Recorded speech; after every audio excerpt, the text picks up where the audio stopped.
Assalamualaikum warahmatullahi wabarakatuh dan selamat sore pemirsa TVRI Selasa. Kami kembali hadir untuk program Bilang Bicara Langsung di hari ini Kamis 12 Agustus 2021. Saya Julius Efrain pemirsa. Dan pada saat ini pemirsa kami secara eksklusif begitu akan berbicara langsung bersama dengan pemerintah Kabupaten Donggala. Ini terkait pun juga beberapa pemberitaan baik dari media elektronik ataupun juga media cetak terkait tentang aksi demo yang dilakukan oleh Kepala Desa Marana yaitu Lutfin Esos. Kami memiliki kronologis bahwa sudah sebanyak 2 kali demo dilakukan 28 Juni dan 29 Juli 2021. Ini kemudian terkait dari penyaluran dana desa atau DD di Desa Marana tahap 3 tahun anggaran 2020. Ada 3 isu yang kemudian mencuat yang kemudian menjadi perbincangan begitu. Yang pertama adalah mantan Kepala Desa Marana Lutfin Esos menggunakan atribut lengkap PDU 4 dan turun ke jalan meminta-minta sumbangan masyarakat dengan dalil seolah-olah hal itu dilakukan karena Bupati Donggala menahan dana Desa Marana. Yang kedua adalah isu yang seakan-akan seluruh dana Desa Marana tahun 2020 tidak dapat dicairkan begitu. Padahal yang sesungguhnya tahap 1 dan 2 telah dicairkan. Bagaimana kemudian klarifikasinya nanti? Dan yang kemudian ketiga ini adalah isu tentang penahanan dana desa DD dan alokasi dana desa ADD. Desa Marana ini dinarasikan seolah-olah Bupati Donggala yang menahan dana tersebut sehingga kemudian mengakibatkan aparat di Desa Marana tidak menerima gaji pemirsa. Dan secara eksklusif selama 1 jam ke depan telah hadir Bupati Donggala yaitu Bapak Dr. Randus Kasman Lasa SHMH untuk kemudian melakukan klarifikasi pada sore ini. Assalamualaikum warahmatullahi wabarakatuh dan selamat sore Pak. Waalaikumsalam warahmatullahi wabarakatuh. Dan juga hadir bersama kami pemirsa yaitu Asisten Administrasi Umum Setda Kabupaten Donggala Bapak Delubis SHMH. Assalamualaikum Pak, selamat sore. Waalaikumsalam. Assalamualaikum. Ya. Sehat semua Bapak-bapak? Alhamdulillah. Ya, baik. Dan pemirsa kami juga membuka interaktif bersama Anda yang ingin menghubungi kami dan juga kemudian menyampaikan pendapat Anda di line telepon yang kemudian Anda bisa lihat di layar televisi Anda begitu. Sekali lagi pemirsa, kami akan bahas tentang penyaluran dana desa DD di Desa Marana tahap 3 tahun anggaran 2020. Line telepon di 0451452414 atau 081243243522. Kami akan buka nanti untuk Anda di segmen kedua. Saya langsung ke Pak Bupati dulu. Pak Bupati, selamat datang begitu. Terima kasih atas waktunya sore ini. Sebelum kita akan mengelaborasi begitu Pak, secara spesifik sebenarnya apa yang kemudian terjadi polemik ini begitu Pak. Bagaimana dengan kasus COVID dulu sejauh ini di Donggala dan penanganannya Pak? Ya baik, terima kasih. Di Donggala kami penanganan COVID terintegrasi, terpadu, kemudian bersama dilakukan oleh Forkopimda dan dinas terkait. Dan sampai hari ini kami masih tetap zona orange. Zona oranye Pak ya? Ya, zona orange. Yang meninggal dunia data yang ada 21 orang. Oke. Dari tahun 2019. Baik, artinya ada PPKM level 4 Palu dan kemudian Banggai dan Poso ini sama sekali tidak berpengaruh untuk Donggala sendiri begitu Pak ya? Memang dilakukan semacam penanganan secara terpadu. Perbatasan-perbatasan masih dibuka terus seperti Pak ya? misalkan Donggala dengan perbatasan Mamuju Utara, Surumana itu ketat penjagaan. Oke. Dan kedua Donggala dengan Toli-Toli, tepatnya di Ogoamas. Yang ketiga Donggala dengan Parigi Motong, tepatnya di Kebun Kopi. Dan Donggala dengan Palu di Watu Sampu. Baik. Nah, semua ini dilakukan dengan koordinasi, terintegrasi. Baik, jadi artinya koordinasi, integrasi sehingga saat ini dilakukan sehingga Donggala ini masih berstatus zona oranye begitu ya, masih aman begitu dibanding ketiga daerah yang menjadi level 4 begitu berdasarkan instruksi Mendagri. Baik, saya akan langsung ke perbincangan kita. Pak Bupati, ini terkait dengan pemberitaan begitu Pak, yang kemudian ini menjadi konsumsi masyarakat banyak Pak. Kasus demo yang dilakukan oleh harusnya mantan kepala desa ya sekarang Pak ya, mantan kepala desa Marana Lutfin Esos begitu Pak. Pak Kades atau mantan Kades melakukan demo bersama dengan anggotanya sebanyak 2 kali menurut catatan saya. Itu dari 28 Juni dan 29 Juli 2021. Pak Bu, apa yang sebenarnya terjadi begitu Pak dengan penyaluran DD dan juga ADD ini Pak? Ya sebenarnya apa yang sebetulnya tidak perlu terjadi dan tidak ada yang terjadi. Itu dia buat-buat. Karena menutupi kesalahan. Dia buat-buat seperti itu. Dia pura-pura lagi pakai baju dinas, padahal PDU 4 tidak gampang itu, tidak sembarang dipakai. Itu hanya 1 tahun 1 kali dipakai dinas itu, pakai putih-putih, tapi dia pakai sembarangan. Dengan meminta sumbangan sama masyarakat dengan dalil bahwa mereka mau membayar BLT dengan gaji kepala desa. Tidak ada semua, tidak benar semua itu, bohong semua itu yang dilakukan oleh, hanya menutupi kekeliruan dan kesalahannya dia dan kebodohannya.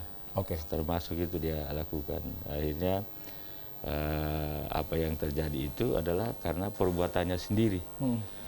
Nah, sebetulnya apa yang terjadi ketika dana desa itu tidak cair dan dana ADD juga tidak cair, karena dana desa satu paket. Dana ADD itu gaji, tunjangan, perjalanan dinas, dan lain-lain. Dana desa itu termasuk BLT, gaji, dan yang kemudian difokuskan ke COVID sekarang, Pak, ya? Kemudian COVID. Itu tidak bisa cair karena memang yang satu-satunya menandatangani dana desa itu untuk membayar BLT, BST, termasuk beras dan sebagainya, termasuk penanganan COVID, itu kepala desa, tidak boleh yang lain. Kepala desa dan bendahara desa. Itu yang menandatangani. Kalau yang lain menandatangani salah nanti. Artinya ini kewenangan penuh sebenarnya di kepala desa Otonomi begitu, sepenuhnya, kewenangan sepenuhnya sama kepala desa. Jangan dilempar-lempar ke mana-mana karena salah nanti. Formatnya sudah seperti itu. Nah, lalu kemudian dana ADD maupun dana desa tahap 1, 2 cair. Pada saat tahap 1, PLT kepala desanya mencairkan. Pak Bupati, pada saat tahap 1, 2 cair, ini Pak Lutfin belum menjabat, Pak? Pada tahap 1 dan tahap 2 cair, dia sudah menjabat. Sudah menjabat? Iya. Masuk pada tahap 3 itu sudah menjabat dia. Kan ada PLT dulu ditunjuk, waktu dia ikut Pilkades itu. Lalu kemudian dana itu yang 1, 2 sudah cair, ditandatangani oleh PLT kepala desa. Nah, tiba gilirannya tahap 3, ya kepala desa yang sudah definitif. Pak Lutfin artinya? Iya, mau tidak mau harus dia tanda tangan, terlepas dia urusannya dengan saudara Serlin sebagai PLT kepala desa. Dan dia harus tanda tangan karena sudah kewenangannya. Pak Bub, kami mendapat informasi bahwa Pak Serlin sebelumnya melakukan pemblokiran, Pak. Artinya ada pembekuan dana. Itu urusannya mereka berdua. Pak Serlin adalah mantan Kades Marana. Ibu Serlin. Maaf, Ibu Serlin, Pak. Itu urusannya dia. Ya, urusannya dia tahap 1, tahap 2 Serlin sebagai PLT sudah lakukan kewajibannya, tanggung jawabnya. Nah, kemudian tiba saatnya untuk tahap 3 itu tugas dan tanggung jawab serta kewenangan dari saudara Lutfi.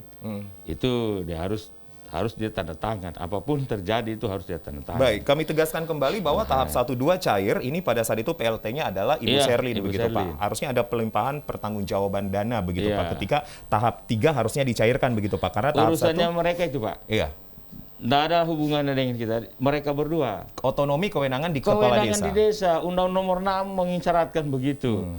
Nah, karena dia tidak tanda tangan tahap 3, tuh. Persyaratan untuk menandatangani pencairan dana tahap 3 itu adalah harus dia buat dulu laporan pertanggungjawaban sebelumnya. Termasuk serapan anggaran. Dia harus tanda tangan. Karena itu persyaratan untuk mencairkan uang. Jika itu dia tidak tanda tangan, lalu kemudian dia tidak buatkan laporan kumulatif dari pertanggungjawaban anggaran tahun sebelumnya itu, maka tidak bisa mencairkan. Karena itu tahapannya ke sana. Baik. Nah, ketika itu dia tidak bisa cair, penandatanganan dana desa ADD tahap ketiga dia tidak tanda tangan, ya maka otomatis tidak bisa cair. Baik, dana Pak. yang namanya untuk membayar gaji, kemudian BLT, penanganan COVID kemudian juga BST, termasuk. itu lebih penting lagi adalah penanganan COVID. Nah, maka hancurlah semua. Nah, sekarang dia karena sudah terjepit, sudah didesak oleh masyarakatnya. Masyarakatnya yang mendemo dia putar balik. Baik. Pak Dia Bub, balik, dia memutar fakta. Iya, saya nanti akan kembali ke Pak Bub, dan kemudian bagaimanakah putar balik fakta ini kemudian terjadi? Apakah ada mediasi begitu yang dilakukan oleh Pemkab? Saya ke Pak Asisten dulu. Pak Asisten, kalau melihat sebenarnya kan kalau kita bicara DD begitu Pak, tahap 1 40% cair, tahap 2 40% cair, kemudian tahap 3 20% begitu Pak. Nah, ini ada sedikit miskomunikasi harusnya Pak dengan PLT lama dan PLT yang baru, Ibu Serlin dan Pak Lutfin. Ya, benar. Ada komunikasi di antara mereka. Ada miskomunikasi, Miskomunikasi. Pak? Apa yang Bapak lihat begitu? Apakah kemudian Pemkab juga turun tangan pada saat itu? Bisa saya agak saya bernapas. Bisa silakan. Ini jauh juga jaraknya. Iya, silakan Pak Asisten. Jadi begini, bahwa yang mencairkan itu dana desa sebagaimana disampaikan tadi Pak Bupati, itu adalah otonomi di desa. Otonomi desa. Nah, pada saat pencairan tahap pertama itu dicairkan oleh Ibu Sherlyn, itu harusnya Ibu Sherlyn itu sebagai PJ membuat pertanggungjawaban Untuk tahap kedua? untuk tahap ketiga. Oh, tahap ketiga. Tahap 1, kedua, 2, ketiga. Betul. Nah, oleh karena Ibu Sherlyn belum memasukkan pertanggungjawaban untuk tahap 2, maka secara otomatis tidak bisa cair tahap 3. Nah, itulah yang menjadi alasan sehingga kepala desa yang bernama, waktu itu masih kepala desa dan sekarang mantan, yang bernama Lutpin Esos, tidak mau menandatangani. Nah, karena dengan alasan bahwa tidak ada pertanggungjawaban serapan anggaran, pertanggungjawaban pengelolaan keuangan di tahap 1 dan tahap 2. Tetapi yang ingin saya sampaikan bukan itu poinnya. Yang poinnya adalah bahwa pemerintah Kabupaten Donggala sudah melakukan kebijakan yang luar biasa. Pak Bupati sudah mengutus tim. Tim itu ke lokasi. Kemudian ada inspektorat, ada BKD, ada BPKD, ada PMD. Meminta untuk dilakukan rapat. Yang bersangkutan tidak mau datang. Disiapkan juga format. Format itu apa? Pembatasan tanggung jawab. Ya, sesuai dengan koordinasi inspektorat ke BPKP. Ada pembatasan tanggung jawab. Tanggung jawab keuangan. Bahwa yang wilayah ini adalah tanggung jawab PJ, yang wilayah ini tanggung jawab definitif. Dan saudara Lutpin hanya bertanggung jawab terhadap dana yang saudara cairkan dan saudara gunakan. Saudara tidak bertanggung jawab terhadap yang sebelumnya. Artinya saudara Lutpin, Pak Lutpin bertanggung jawab di tahap 3. Tahap 3. Kalau itu dia tanda tangan, lalu dia tanda tangan dokumen permohonan, selesai. Tetapi karena dia tidak tanda tangan, kemudian tim, oleh karena dia tidak tanda tangan dalam rapat itu, dia tidak datang juga. Lalu tim ke desa, ke rumahnya. Dititiplah itu di rumahnya dengan harapan beliau berubah pikiran, lalu kemudian menandatangani. Ternyata besok dijemput, tetap juga tidak mau menandatangani. Siapa yang salah? Lalu kemudian ada penelusuran alasan begitu Pak, kemudian kenapa dokumen itu tidak ditandatangani? Alasannya hanya satu, bahwa karena Sherlyn belum memasukkan pertanggungjawaban anggaran sebelumnya. Itu alasannya. Nah, persoalan itu di antara internal mereka. Olehnya itu kalau dia sudah melakukan diskresi yang kami berikan dalam pengertian membuat pembatasan tanggung jawab, maka tidak ada persoalan. Nah, tetapi ternyata itu tidak mau juga ditandatangani. Nah, itu persoalannya. Saya kira begitu. Ada satu hal yang paling esensi saya ingin katakan adalah narasi tentang kepala desa. Ini nanti akan saya jelaskan. Karena tidak boleh kita menarasikan kepala desa bahwa beliau adalah kepala desa sesudah tanggal 15 Juni. Saya lihat seluruh narasi-narasi. Jadi sekarang harusnya adalah mantan kades. Mantan kepala desa. Kenapa? Karena secara hukum administrasi negara berbeda tanggung jawab. Pak Lutpin menjabat dari tanggal berapa sampai tanggal berapa, Pak? Saya hanya ingat adalah pemberhentiannya. Pemberhentiannya tanggal 15 Juni. 15 Juni sudah 15 Juni sudah berhenti, diberhentikan, sudah tidak dinonaktifkan dan diganti dengan namanya Azwar. Ya. Oleh siapa diberhentikan, Pak Lubis? Proses pemberhentiannya dulu yang ingin dijelaskan. Bahwa masyarakat Desa Marana sebagaimana disampaikan oleh Pak Bupati tadi. Maaf, saya klarifikasi Pak, saya revisi namanya Arzam ya sekarang Pak. Itu yang bisa disebut kepala desa. Kalau yang lain tidak bisa. Nah, olehnya itu kalau yang lain mengatakan bahwa dia kepala desa, maka itu namanya tindakan pribadi yang mengatasnamakan jabatan. Tidak boleh seperti itu. Itu perbuatan melawan hukum. Itu yang kita maksud dengan penyeludupan hukum. Nah, itu yang pertama. Selanjutnya, lalu bagaimana proses pemberhentian itu? Sah atau tidak sah? Kan seperti itu. Pemberhentian itu bukan datang ujuk-ujuk langsung datang terjadi pemberhentian. Tidak seperti itu. Tetapi masyarakat Desa Marana, kurang lebih 300 masyarakat Desa Marana mengirim surat ditujukan kepada Bupati menguraikan 29 kesalahan yang dilakukan mantan kepala desa Marana itu oleh Pak Lutpin. Dari berkasnya itu mereka di poinnya mengatakan meminta agar Bupati Donggala mencabut surat keputusan pengangkatan saudara Lutpin. Pak Lubis, artinya 300 masyarakat mendukung untuk Pak Lutpin diberhentikan di tanggal 15 Juni. Sebelum tanggal 15. Ini runtutan. Nah, lalu, 15 Juni diberhentikan. Ya, lalu berdasarkan itu sesuai ketentuan peraturan perundang-undangan, maka Bupati memberikan disposisi kepada inspektorat selaku aparat pengawas internal pemerintah atau APIP. Lalu APIP membentuk tim lalu turun melakukan namanya Riksus atau pemeriksaan khusus. Hasil Riksus terbukti apa yang disampaikan masyarakat. Dengan demikian maka hasil riksus ini disampaikan kepada bupati, disarankan kepada bupati untuk melakukan pemberhentian sementara. Selain itu bahwa dokumen riksus itu disampaikan ke aparat penegak hukum. Lalu sekarang ini sementara dalam proses penegakan hukum yang apabila nanti proses penegakan hukum dinyatakan terbukti secara sah dan meyakinkan melanggar pasal-pasal yang didakwakan, maka yang bersangkutan harus dilakukan pemberhentian tetap. Baik. Saya akan elaborasi ke sana begitu Pak, tindak pidana ataupun juga pemberhentian secara tetap. Saya kembali ke Pak Bub. Pak Bub, artinya sebenarnya berbagai pihak sudah hadir Pak ke rumah beliau begitu, Inspektorat, BPKAD, kemudian PMD, kemudian juga di sini Camat Sindue yang didampingi oleh Kapolsek dan Ramil Sindue, begitu oleh Badan Pemusyawaratan Desa atau BPWD Desa Marana ini sudah hadir dan sudah datang ke Pak mantan kepala desa. Namun beliau tidak merespon dengan baik. Tidak merespon. Alasan tidak jelas. Dari alasan sebenarnya tadi itu antara dia dengan si Ibu Sherlyn. Urusannya mereka sana. Secara prosedural, secara mekanisme, menurut aturan sudah kita jalani, sudah kita lakukan, sudah membantu dia untuk mendatangi. Terlalu sombong namanya. Sudah tidak beretika saya lihat. Pak Bub tidak melakukan mediasi antara Ibu Sherlyn dan Pak Lutfin begitu, artinya sudah mereka ini bersaudara. Mereka ini satu kampung. Mereka ini sudah dilakukan pertemuan. Mereka ini semacam, ya saya tidak mau cari sampai ke dalam sana, yang jelas di areal kita bahwa upaya yang dilakukan oleh pemerintah daerah dalam rangka untuk menyelamatkan, jangan sampai uang negara ini angus. Jangan. Uang ini seharusnya dinikmati oleh masyarakat penerima manfaat. Mau itu BLT, mau BST, harus sampai. Ini dia tidak lakukan. Seandainya itu dilakukannya, saya kira tidak terjadi seperti itu. Dan tahap 3 ini sudah hangus, Pak Bupati? Hangus, nggak bisa lagi. Mau aturan di mana, itu nggak bisa. Tidak ada orang lagi yang bertanggung jawab soal itu. Pak Bupati, kami mendapatkan informasi juga dari salah satu portal berita bahwa Pak Lutfin, mantan Kades Marana, ini kemudian menghubungi beberapa pejabat begitu, Pak. Ya. Kronologisnya sejak dilantik, kemudian saya bacakan dulu begitu, Pak. Pak Lutfin menghubungi Direktorat Jenderal Pengembangan Masyarakat Kementerian Desa dan Pedesaan, Pak M. Fahri, dan juga kemudian Dirjen Pembangunan Desa dan Perdesaan, Pak Sugito, begitu, Pak. Bapak tahu peristiwa ini, kronologisnya? Tahu, sudah kita sampaikan secara kronologis terkait dengan apa yang dilakukan oleh saudara kepala desa itu. Artinya kepala desa ini kan sudah melakukan trik dengan memanfaatkan semua media, lalu seolah-olah apa yang dilakukannya itu benar. Tidak ada yang benar bersatu. Mulai dari ujung sana sampai ujung sana salah semua. 29 atau 26 pelanggaran itu yang dilakukan oleh dia. 29 tadi. Ya, jadi apa yang dilakukan itu sebetulnya menutupi kesalahannya. Itu.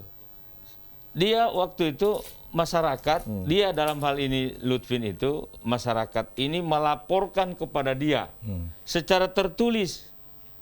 Dan kalimat terakhir sebelum ditandatangan ditutup dengan kami minta kepada Pak Bupati mencabut SK yang bersangkutan. Nah, kan saya juga tidak serta-merta langsung mencabut. Itu sebelum 15 Juni, Pak, runtutannya harus dipelajari dulu. Setelah dipelajari, kemudian saya baca disposisi ke Inspektorat. Karena Permendagri nomor 20 begitu mengaturnya. Jadi bahwa dalam hal pengawasan, dalam hal pengelolaan keuangan desa, itulah melakukan pengawasan lah Bupati Garing Wali Kota melalui APIP. Makanya disposisi saya ke APIP. APIP dia baca surat masyarakat itu, sejumlah 29 persoalan itu, lalu kemudian akhirnya APIP menurunkan tim audit. Karena perintah saya di dalam surat itu, Riksus. Riksus itu periksa khusus. Lalu kemudian oleh Inspektorat melakukan audit, menurunkan tim, Irban dan sebagainya. Setelah itu kurang lebih 1 bulan mereka turun periksa dengan saksi ini, saksi ini. Benarkah kalian mengatakan bahwa di dalam surat kalian ini, kalian mengatakan bahwa Lutfin itu hanya membayarkan beras dari 20 jatah yang dikasih per kakak, hanya 6 kilometer. 6 kilo. Artinya hanya 6 kilo yang diberikan. Ada pengurangan 14 kilo begitu, Pak. Ada pengurangan 14 kilo. Benar, Pak. Kami siap. Kami siap diperiksa. Ini pernyataan 300 masyarakat. Ya, Desa Marana, perwakilan Pak. Ya. Tapi mewakili representasi dari 300. Tanda tangan di situ. Oke. Ya. Kemudian yang kedua, benarkah saudara Lutfin ini mengangkat aparatnya tidak melalui konsultasi dengan Pak Camat? Benar Pak. Benar Pak. Itu dia angkat sendiri Pak. Dia punya tujuan sendiri Pak. Dia punya keinginan sendiri Pak. Dia punya kemauan sendiri Pak. Pak Bu masih ingat ada berapa jumlah yang hadir pada saat itu Pak menjadi perwakilan? Mereka periksa, mereka yang di Pak Asisten?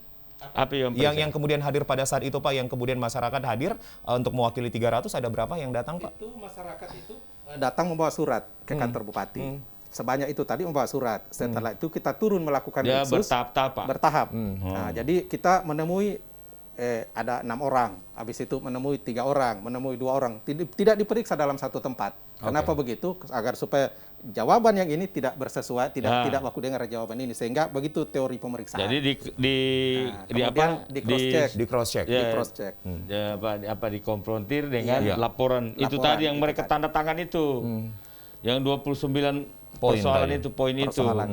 Nah, lalu kemudian, benar Pak, benarkah ini Pak Camat? Dia tidak pernah apel pagi di kantor camat. Benar, Pak Camat.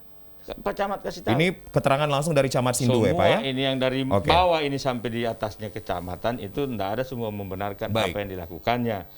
Jadi yang membenarkan itu hanya aparat yang dia angkat itu. Ketentuan Permendagri nomor 68 itu tidak boleh kepala desa mengangkat sendiri, memilih sendiri. Harus ada rekomendasi dari camat. Dari camat, Rekomendasi dari camat tidak ada, dia sudah langsung angkat aparat. Nah, kau siapa yang bayar? Oke. Tuh, angka-angka itu prosedur ini harus diikuti. Baik, saya kembali. Aturan ini harus dilalui. Baik, Pak Bob. Saya ke Pak Asisten dulu. Pak Asisten, ketika perangkat desa diangkat oleh mantan kepala desa pada saat itu yang tidak kemudian mendapatkan rekomendasi dari camat, Pemkab itu kemudian mendapatkan informasi tidak, Pak? Artinya perangkat desa ini tidak mendapatkan rekomendasi. Jadi pemerintah kabupaten itu mendapatkan informasi tetapi tidak mengesahkan. Kenapa begitu? Karena pengangkatannya itu dari sisi prosedur hukum itu sudah cacat hukum. Artinya perangkat desa yang diangkat tidak mendapat pengesahan? Tidak ada mendapat pengesahan. Olehnya itu maka yang bersangkutan mengatakan itu perangkat desa, bagi pemerintah bukan perangkat desa. Karena tidak ada rekomendasi dari camat. Kita mengikuti ketentuan Bapak. Di situ dikatakan bahwa pemilihan pengangkatan aparat desa yang dilakukan oleh kepala desa harus mendapat rekomendasi dari camat. Itu yang tidak Berapa lama perangkat desa pada saat itu bekerja, Pak? Ya, kurang lebih 10 bulan. 10 bulan? Yang dia angkat sendiri itu. Kenapa kemudian dari Pemkab sendiri tidak langsung untuk mengambil langkah sepihak begitu, Pak? Karena tidak ada rekomendasi dari camat, Pak Asisten.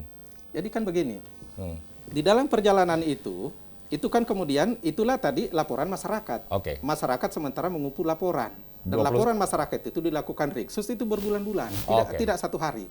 Dengan demikian maka dalam proses ini termasuk memeriksa para aparat-aparat tadi itu. Dan ditemukan bahwa aparat desa ini tidak mendapat rekomendasi. Iya, dari camat. Jadi yang buat demo-demo itu, yang dia bawa pergi bakar bendera, aparat yang yang ilegal, yang ilegal itu. Baik. Ya, itu yang dia bawa ke sana kemari itu. Terkait dengan masyarakat. Iya, Pak Bupati. Terkait dengan pembakaran bendera Nasdem, Pak ya, bendera partai. Ya, nanti saya akan tanyakan begitu kepada Bapak. Saya ke Pak Asisten dulu. Pak Asisten, artinya ini kan sudah ada pelaporan kepada Direktorat Jenderal Kementerian Desa dan Pedesaan, kemudian juga ada Dirjen Pembangunan Desa dan Pedesaan begitu, Pak, yang sudah mendapatkan laporan.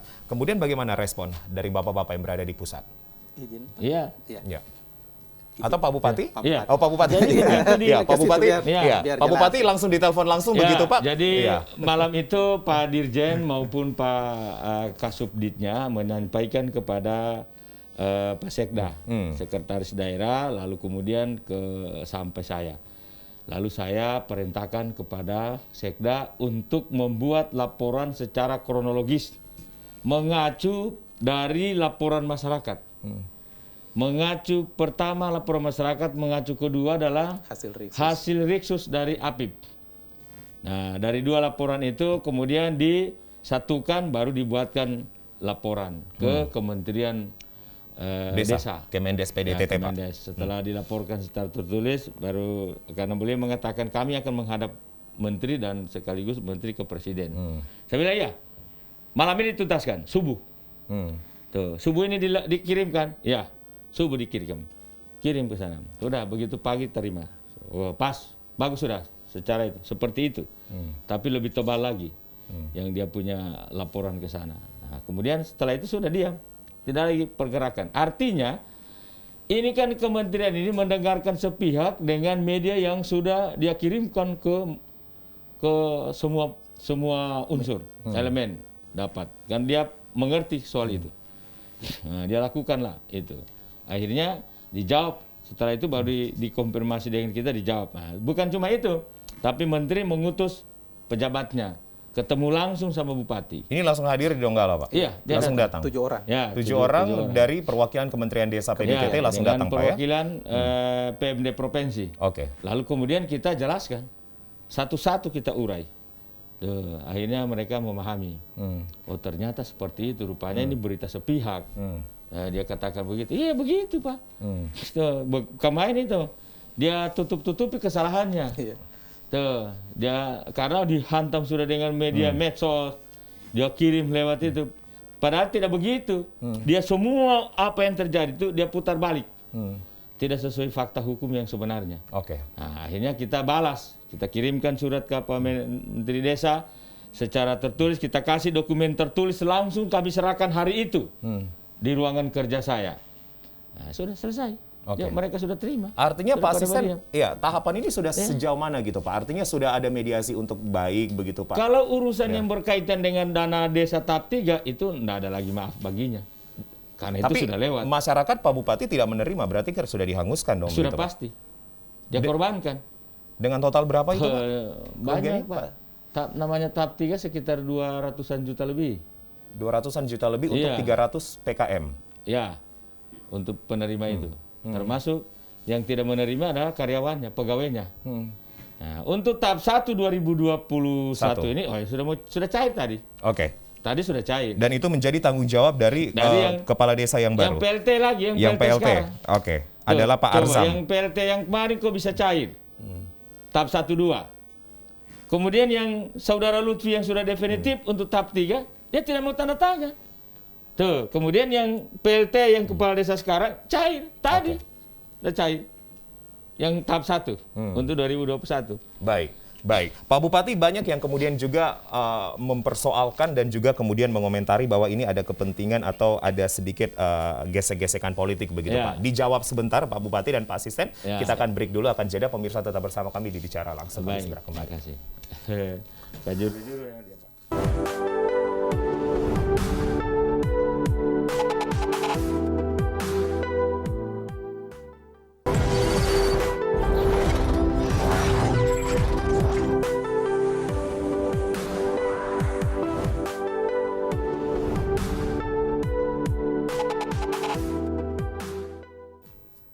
Anda kembali bersama kami di Bicara Langsung Bilang dan masih bersama dengan Bupati Donggala, Kasman Lasa, dan juga Asisten Administrasi Umum Setda Kabupaten Donggala, Pak Lubis. Kami masih memperbincangkan tentang kekisruhan yang terjadi, polemik yang terjadi tentang DD dan juga ADD yang kemudian melibatkan mantan Kepala Desa Marana yaitu Lutfin Esos begitu. Ada beberapa poin juga yang kami catat bahwa temuan yang ditemukan begitu oleh pemerintah daerah Kabupaten Donggala. Yang pertama adalah beliau tidak pernah melakukan apel pagi di kantor camat sesuai perintah Camat Sindue dengan alasan bahwa Kades bukan PNS begitu. Kemudian tidak menghadiri penyerahan bansos provinsi yang diserahkan oleh Bupati Donggala di Desa Marana, tidak pernah menghadiri rapat koordinasi di kantor pemerintah Kecamatan Sindue, bertindak anarkis dengan beberapa anggota mengejar Camat Sindue Saudara Beni Esos, kemudian juga bertindak anarkis dengan mendatangi kantor camat membawa beberapa anggotanya dan berteriak-teriak sambil menantang camat, menyebarluaskan ujaran kebencian terhadap pemerintah Kabupaten Donggala dan juga tidak mencerminkan aparatur pemerintahan yang baik dengan penampilan rambut gondrong dicat warna pirang dan aksesoris lainnya yang menggunakan anting-anting di telinga. Kami akan mengklarifikasi 7 poin ini begitu ke Pak Bupati dan juga kepada Pak Asisten. Pak Asisten, Pak Lubis, artinya apa yang sebenarnya diminta gitu Pak keadilan oleh mantan kepala desa ini begitu Pak, sehingga kemudian ini akhirnya banyak temuan di 1 tahun beliau menjabat. Jadi begini, yang bersangkutan ini saya runut dulu, bahwa yang bersangkutan ini awalnya memang mengikuti Pilkades. Kemudian ketika mengikuti Pilkades, itu kemudian belum langsung dilantik karena ternyata digugat oleh masyarakatnya.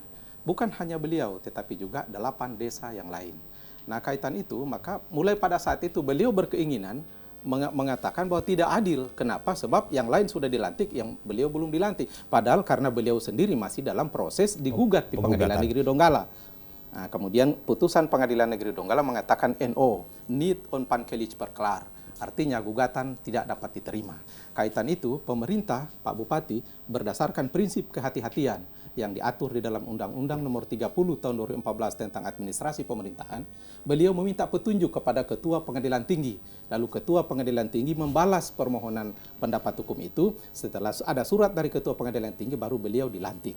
Artinya bahwa apa yang dilakukan Pak Bupati Donggala, Pak Kasman Lasa, adalah hal yang sesuai dengan ketentuan perundang-undangan. Kalau kita bicara tentang adil, sesungguhnya sejak zaman dulu Aristoteles sampai sekarang belum ada satupun pakar hukum yang bisa menyimpulkan apa itu adil. Karena adil itu berada dalam wilayah filsafat. Adil tidak berada dalam wilayah norma. Keadilan yang kalau kita kuliah di Fakultas Hukum, sejak di semester 1 kita sudah diajarkan. Keadilan yang setinggi-tingginya adalah ketidakadilan. Semakin kita mengejar keadilan, semakin kita mendapati ketidakadilan, tapi justru di situ terletak keadilan. Antara keadilan dan ketidakadilan ibarat dua sisi mata uang yang tidak dapat dipisahkan. Semakin kita mengejar keadilan, semakin kita mendapati ketidakadilan, tapi di situ letak keadilan. Filsafat hukum mengajarkan kita seperti itu. Olehnya itu maka sulit untuk kita mendefinisikan keadilan, karena keadilan tidak bisa dinormakan. Nah itu, kira-kira seperti itu. Kemudian ada yang tercecer tadi, pertanyaan yang tercecer adalah apakah Pemda sudah melakukan usaha mediasi? Dengan bukan hanya satu kali. Artinya mediasi Ibu Sherlyn dan Pak Lutfin, Ibu Sherlyn diundang di kantor bupati. Kemudian diundang juga yang bersangkutan, dia tidak hadir. Pak Lutfin tidak hadir? Tidak hadir. Berapa kali Pak Asisten? 2 kali. 2 kali. Kemudian di kantor camat, ketika saya juga menghadiri, Ibu Sherlyn juga diundang. Beliau tetap tidak hadir, padahal BPD-nya hadir. Memang seperti itu. Jadi memang tetap, lalu diantarkan dokumen ke rumahnya juga. Jadi upaya mediasi sudah maksimal, Bapak. Sudah maksimal. 2 kali mediasi, Ibu Sherlyn hadir, yang bersangkutan BPD hadir, Badan Pemusyawaratan Desa, hadir, namun Pak Lutfin tidak pernah hadir selama 2 kali. Baik. Pak Bupati, ada yang kemudian mengatakan juga isu berkembang bahwa ini sebenarnya ada gesekan politik, begitu Pak? Benar? Sampai kemudian ada pembakaran bendera partai. Bapak sebagai Ketua DPD Nasdem. Tidak ada gesekan politik. Sama sekali tidak lihat. Tidak ada, karena saya di desa itu kemenangan saya 80% lebih. Kemenangan di pilkada terakhir, Pak, ya? Kalau mau gesekan politik, misalkan saya kalah lalu kemudian saya lakukan blokir-blokiran, kan tidak. Saya menang mutlak. Untuk apa saya mau lakukan itu? Dan tidak ada itu. Memang dia sudah dari awal tadi saya bilang, dia ciptakan sendiri, dia buat sendiri, kemudian dia idekan sendiri, baru dia beratraksi sendiri, dan dia bersandiwara sendiri. Karena aturan mengatakan iya, yang lain tanda tangan tahap 1, tahap 2 keluar. Tuh. Bahkan kabarnya sekarang BLT baru cair. Sekarang yang PJS pengganti dia tanda tangan keluar juga. Nah, ada. Ini barang ini dia yang tidak mau bertanda tangan dengan sebenarnya ini barang sudah menyesal sebenarnya itu. Penyesalan, tinggal dia bolak-balik. Dia putar-putar balikan seperti itu. Ya, dia mau bawa kemanapun tetap sudah itu begitu aturannya. Pak Bupati, ketika ada proses penghangusan begidah Pak, sikinya adalah KPPN Pak. Artinya ini tidak bisa ditarik kembali lagi dana itu Pak? Hangus. Jadi anggaran tidak ada toleransi begitu Pak dari KPPN? Sudah hangus. Karena yang menyampaikan secara tertulis itulah adalah KPPN kepada Dinas Keuangan Donggala. Lalu Dinas Keuangan Donggala juga balas ketika KPPN mempertanyakan kenapa itu Marana tidak cair tidak dananya. keluar dana salur tahap 3. Tahap 3-nya Pak. Ya, dijelaskan oleh Kadis Keuangan bahwa dia sendiri yang tidak mau bertanda tangan. Sudah diadakan mediasi, sudah dibawakan diminta bertemu di kantor camat, dihadirkan PMD, dihadirkan inspektorat, dihadirkan Kadis Keuangan, dihadirkan camat, dihadirkan Danramil, dihadirkan Kapolsek, dihadirkan BPD-nya, dihadirkan juga PLT-nya. Dia tidak mau hadir. Nah, kalau dia tidak mau hadir, dibawakanlah dokumen itu ke rumahnya. Ya sudah, nanti besok kamu bawa ke kantor camat. Nanti bawa ke saya, dia tidak mau tanda tangan, dia kembalikan juga. Dan ternyata 1 malam pun juga tidak ditanda tangan. 1 malam pun dia tidak tanda tangan. Akibatnya korbanlah semua orang. Jadi disayangkan oleh kami semua, pemerintahan daerah termasuk KPPN menyayangkan sekali. Karena ini tidak bisa mengikuti yang satu kalau seluruh Indonesia ini. Kalau satu sudah tidak loyal seperti itu, ya sudah korban. Nah, akibatnya masyarakatnya yang kena. Ya. yang korban seperti itu. Karena permintaan Presiden juga tegas, Pak, bahwa setiap kepala daerah harus dapat mempercepat belanja daerah dan percepatan bantuan sosial di daerah masing-masing. Artinya, Pak Bupati melihat ada kasus tahap 3 tidak cair, apa bisa dikatakan ini kegagalan begitu, Pak, secara komprehensif? Kami sudah lakukan itu. Ya itu tadi saya katakan, mediasi sudah dilakukan. Kemudian mengundang dia, tidak mau datang. Ya kan tidak mungkin mau ditandatangankan. Tapi karena aturannya dia yang tanda tangan. Kades yang memiliki otonom. Akibat dia tidak bisa tanda tangan, dia tidak mau, hancurlah semua. Nah seperti tadi Baik. Kalau diproses secara hukum ya dia. Karena dia yang tidak mau bertanda tangan. Saksi banyak. Nah seperti itu. Baik, saya pindah ke Pak Asisten dulu. Pak Asisten, kerugian material nominal itu ditaksir berapa, Pak, di tahap 3? Selain kemudian beras juga? Ya seperti yang disampaikan Pak. Bisa digaskan kembali lagi, Pak? Tidak usah saya menjelaskan nanti. Yang saya ingin katakan adalah apakah kemudian dengan tidak cairnya tahap 3 itu merupakan kegagalan pemerintah Kabupaten Donggala dalam hal menyalurkan? Saya kira terhadap kasus ini tidak bisa disebut kegagalan, tapi pengecualian. Pengecualian. Ya, kenapa seperti itu? Karena memang ada norma hukum yang harus dipenuhi untuk pencairan itu. Tetapi kemudian tidak dipenuhi. Siapa yang tidak penuhi? Mantan kepala desa. Bukan bupati yang tidak penuhi, tapi mantan kepala desa yang tidak penuhi. Olehnya itu maka dalam ilmu hukum disebut akselerasi klausul, pengecualian dalam klausul. Pengecualian, Pak. Ya, seperti itu. Jadi yang perlu ingin kita tegaskan adalah bahwa tidak cairnya dana desa tahap 3, BLT tahap 3 di Desa Marana bukan disebabkan oleh Bupati Donggala Kasman Lasa, tetapi disebabkan oleh Saudara Lutpin Esos, mantan kepala desa. Itu yang pertama. Yang kedua adalah agar supaya sejak kita berbicara ini, seluruh narasi-narasi itu diletakkan secara proporsional dan benar. Karena sejak tanggal 15 Juni, sejak ditandatangani keputusan oleh Bupati Donggala untuk memberhentikan sementara Saudara Lutpin, maka sejak saat itu yang bersangkutan tidak bisa lagi bertindak untuk dan atas nama kepala desa. Dan tindakan-tindakan yang dilakukan termasuk meminta-minta sumbangan, termasuk dan itu adalah tindakan pribadi yang mengatasnamakan jabatan. Itulah yang disebut dengan penyeludupan hukum. Tidak bisa dilakukan. Itu sudah perbuatan melawan hukum. Nah, kemudian kita bicara tentang SK. Ketika beliau mempersoalkan SK itu tidak perlu kemana-mana. SK itu adalah basiking. Bupati ketika dilantik diletakkan dua macam tanggung jawab. Dua macam wewenang. Wewenang apa itu? Ada yang disebut gebonden bestur, ada yang disebut prides bestur. Ada yang disebut wewenang terikat, ada yang disebut wewenang bebas. Bupati memegang dua macam wewenang. Jadi kalau kemudian yang bersangkutan merasa dirugikan terhadap terbitnya SK itu, maka berdasarkan Undang-Undang Nomor 5 Tahun 86 sebagaimana diubah dengan Undang-Undang Nomor 9 Tahun 2004, sebagaimana diubah lagi dengan Undang-Undang Nomor 51 Tahun 2009 tentang peradilan tata usaha negara, maka ranahnya adalah di peradilan tata usaha negara. Karena itu adalah basiking atau keputusan pejabat tata usaha negara. Tidak perlu kemana-mana ke lembaga-lembaga lain, tidak perlu karena ranahnya sudah diatur di peradilan tata usaha negara. Di sana akan diuji. Di sana akan diuji. Apa alat ujinya? Dua alat ujinya di peradilan tata usaha negara. Yang pertama adalah undang-undang dan peraturan-peraturan lainnya. Yang kedua adalah asas-asas umum penyelenggaraan negara. Ini akan mengarah ke sana, Pak, PT UN ya? Ya, harusnya seperti itu. Ya, jadi tidak kemana-mana, tidak ke lembaga-lembaga lain karena jalurnya harus ke peradilan tata usaha negara. Salurannya harus artinya akan ada jalur hukum, Pak Asisten ya? Ya, jalurnya seperti itu. Baik. Kami kembali dulu ke pemirsa begitu yang akan atau yang mau menghubungi kami di line telepon 0451452414 atau 081243243522. Hadir bersama saya secara spesial eksklusif pada sore hari ini dari Bupati Donggala Kasman Lasa dan juga asisten administrasi yaitu Pak Lubis begitu. Anda kemudian juga bisa memberikan pernyataan ataupun juga opini Anda tentang kekisruhan yang terjadi yang dilakukan oleh mantan kepala desa. Jadi sekali lagi narasi pemberitaan itu harus dirubah begitu ya, Pak Asisten. Tidak lagi Kades Marana namun adalah mantan kepala desa Marana karena sekarang sudah ada pejabat yang hadir bertugas yaitu Pak Arzam begitu ya. Pak Arzam ini statusnya apa, Pak Asisten sekarang? Pegawai camat. Pegawai camat. Oke, begitu. Baik pemirsa Anda yang ingin menghubungi kami tunggu di line telepon yang tertera di layar televisi Anda. Saya kembali ke Pak Bupati. Pak Bupati, kemudian bendera akhirnya ada pembakaran bendera begitu, Pak. Yang menjadi tanggapan gitu. Apakah ini kemudian tidak ada respon dari partai? Oke, tapi kita ke telepon dulu Pak Bupati. Mohon maaf. Kita ke telepon pertama. Selamat sore. Selamat sore. Bicara langsung. Ya, terputus. Baik, Pak Bupati, ini ada kemudian respon begitu Pak dengan pembakaran bendera yang kemudian dilakukan? Oh, kita ke telepon dulu. Selamat sore.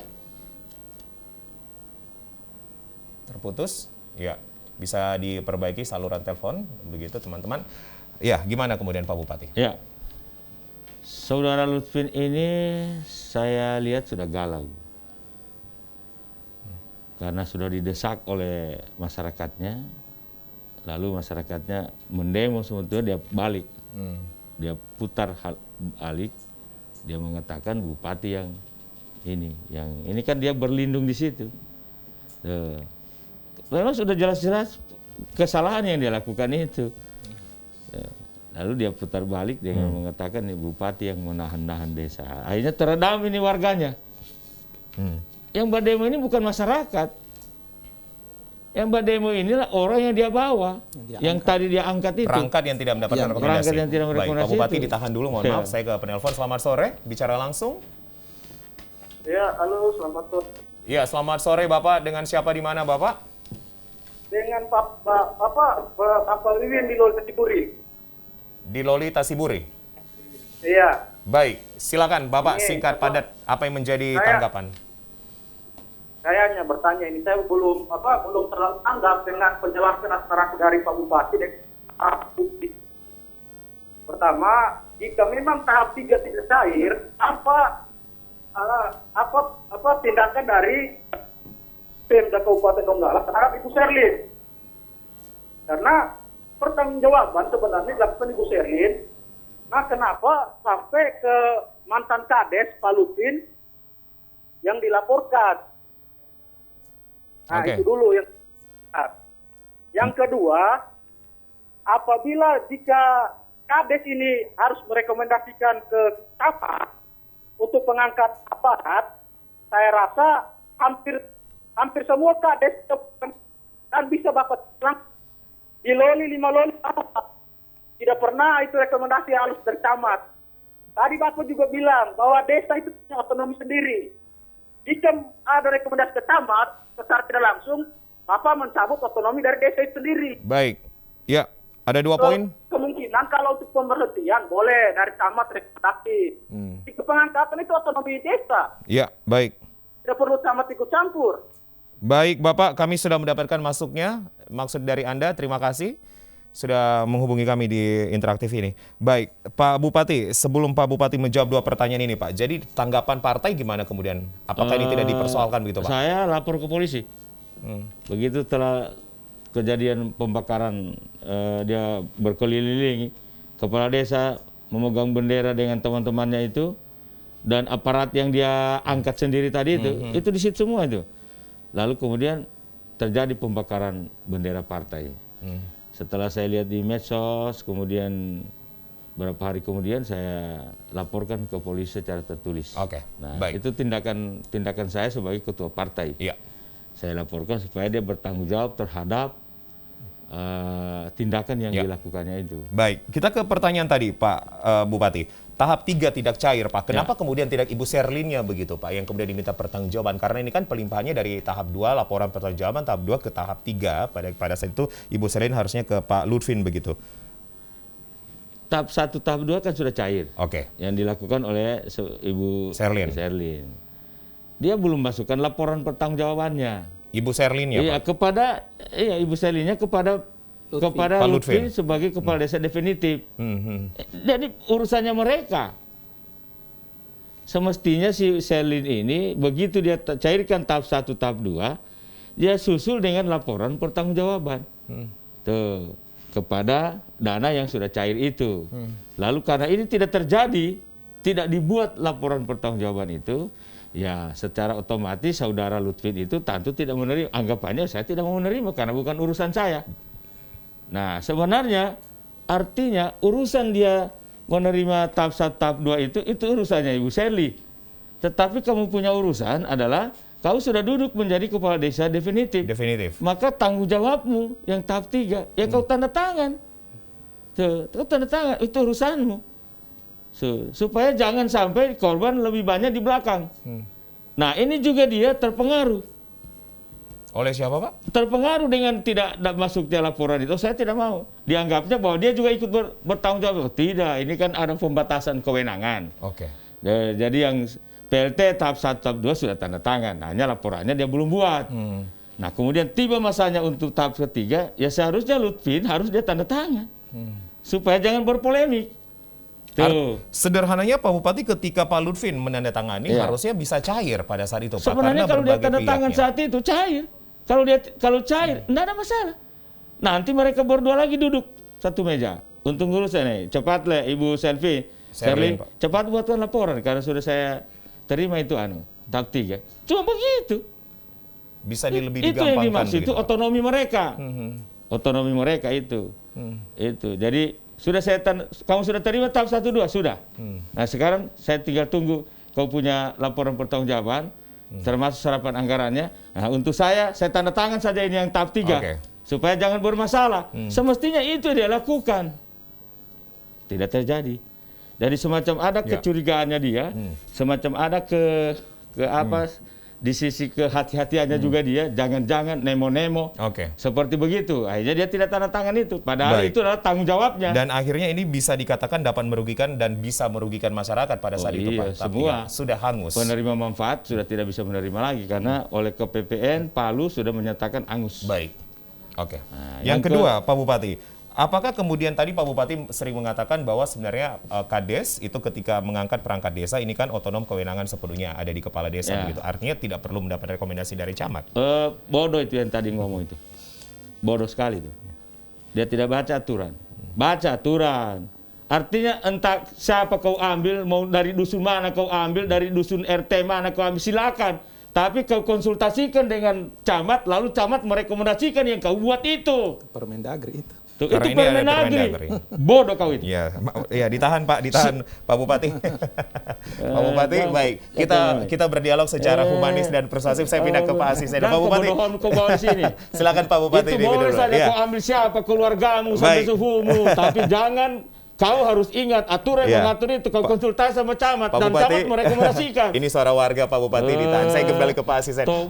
Pak Asisten, ini kita akan dibawa ke ranah hukum begitu artinya Pak ya. Jadi, artinya dari Pemkot akan membawa ke ranah hukum kasus-kasus ini Pak. Begini, ingin saya sampaikan juga bahwa pemahaman yang tadi disampaikan itu tidak benar. Seolah-olah bahwa dengan terbitnya undang-undang desa, maka dia bersifat otonom. Dan sepertinya negara dalam negara. Tidak seperti itu, Pak. Pengertian otonomi itu tetap ada namanya pembatasan hukum. Dalam bingkai negara Kesatuan Republik Indonesia dan tetap dalam bingkai undang-undang pemerintahan daerah. Jadi pemerintahan desa itu tetap dalam bingkai Undang-Undang Nomor 2 Tahun 2014 tentang pemerintahan daerah. Ini diatur di Permendagri, Pak. Ya, Permendagri. Olehnya itu maka ada semacam rule of the game, ada semacam aturan main. Yang disampaikan Pak Bupati itu tadi rule of the game yang diatur dalam Permendagri, yang harus diikuti, tidak bisa diikuti. Kalau tidak diikuti maka itu namanya cacat hukum. Cacat hukum dari sisi apa? Cacat hukum dari sisi prosedur. Karena kita tahu cacat hukum ada 3, cacat prosedur, cacat asas, cacat substansi. Yang itu tadi cacat dari sisi prosedur, itu yang pertama. Yang kedua adalah apa tindakan pemerintah daerah terhadap Sherlyn? Ini selanjutnya Pak, atau pada saat itu? Tidak. Ibu Sherlyn, kita kembali dulu ya Pak. Ini tadi hal yang tercecer dulu Pak, hal yang tercecer. Ya.